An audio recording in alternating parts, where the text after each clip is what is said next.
నిన్న మాజీ ప్రధానమంత్రి అయినటువంటి డాక్టర్ మన్మోహన్ సింగ్ గారు నిన్న పరమవధించారు. కావున యావత్ భారతదేశం కూడా ఆయనని కోల్పోయినందుకు దుఃఖంలో ఉన్నారు.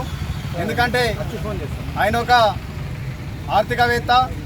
పివి నరసింహారావు ప్రధానిగా ఉన్నప్పుడు ఆర్థిక సంస్కరణలు భారతదేశానికి తీసుకొచ్చిన ఒక ఆర్థికవేత్త.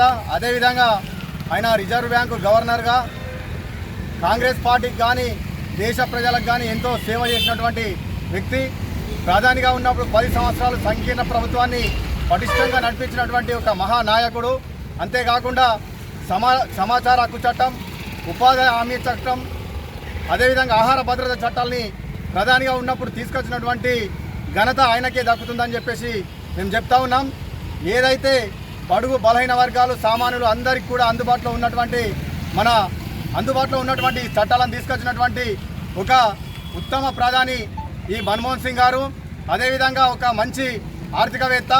మన ఆర్థిక సంస్కరణలు మన దేశానికి తీసుకొచ్చి ప్రపంచంలో భారతదేశ ఆర్థిక వ్యవస్థను పటిష్టంగా నిలిపినటువంటి వ్యక్తి మన ప్రధాని మన్మోహన్ సింగ్ గారు. కావున ఈరోజు మన తెలంగాణ రాష్ట్రము ఆయన ప్రధానిగా ఉన్నప్పుడే ఇచ్చిండు. అందులో కీలక పాత్ర పోషించినటువంటి మన మన్మోహన్ సింగ్ గారు ఈయన ఈరోజు పరమవధించారంటే మనమందరం కూడా చాలా బాధతో ఉన్నాం.